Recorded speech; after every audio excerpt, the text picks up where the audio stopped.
Plotino, filósofo nascido e formado em Alexandria, encontra-se no cruzamento entre a cultura grega e oriental. Em sua obra Enéadas, Plotino faz um comentário sobre o pensamento de Aristóteles, dos estoicos, mas principalmente de Platão. Por isso ele é considerado um dos pilares fundamentais do neoplatonismo.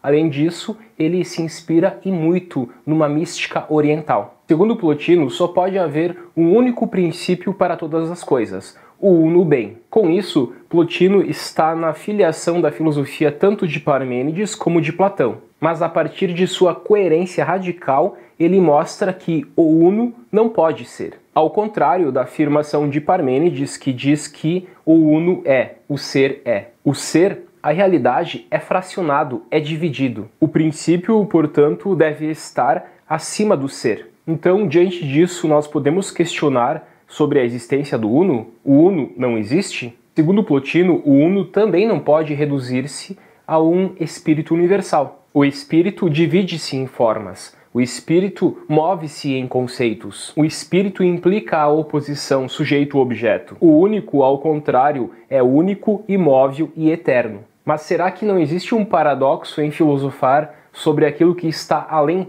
do ser e da linguagem? E sobre a realidade que nos cerca? Por exemplo, a multiplicidade dos seres. Não parece pleitear em favor de tudo, salvo do princípio uno bem? Falarei agora sobre 3 pontos da obra Enéadas de Plotino. O primeiro ponto é sobre o uno, que é princípio e fonte de todas as coisas. Só existe um princípio para o mundo, infinito e ao mesmo tempo ilimitado e sem forma. Desse princípio procedem todas as multiplicidades da realidade. Processão, de proceder, é o movimento pelo qual os seres emanam do uno. Opõe-se esse princípio à criação, que implica reflexão, temporalidade e divisão. Os diferentes graus da realidade emanam do uno, como, por exemplo, a luz emana do sol. Assim como não há necessidade de 2 princípios para explicar a sombra e a luz, pois a sombra é apenas ausência de luz, assim também não há necessidade de 2 princípios para explicar o múltiplo e até mesmo o mal, a presença do mal. O uno está em toda parte,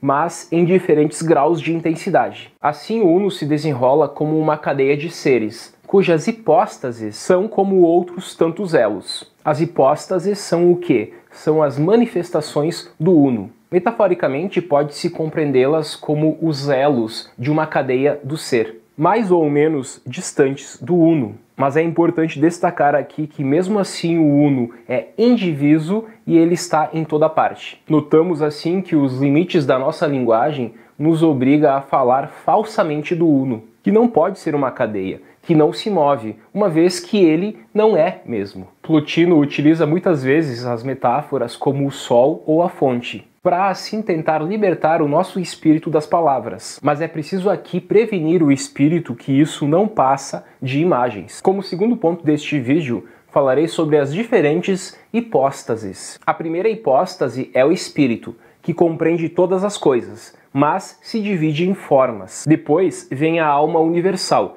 que anima e move todas as coisas. Daí decorrem as diferentes almas, de onde vem a multiplicidade dos seres. Portanto, aqui nós temos o espírito, a alma universal e as diferentes almas. Assim, não há oposição entre forma e matéria, espírito e corpo, porque tudo participa do uno, mas em diferentes graus de afastamento. Cada hipóstase, diz Plotino, é anfíbia, pois ela apresenta uma face voltada para o princípio e outra face voltada para a obscuridade. Cada grau de realidade só se explica pelo grau superior. A unidade do corpo vem da alma, a unidade da alma vem da alma universal, e assim a partir sempre da unidade superior, do princípio superior. Inversamente, tudo o que tende para a divisão se explica pelo lado inferior de cada hipóstase. Quando fazemos o mal, por exemplo, quando tendemos para a nossa individualidade ou quando desprezamos o corpo, como fazem alguns espiritualistas, nós nos desviamos do uno. Diz Plotino que desviar-se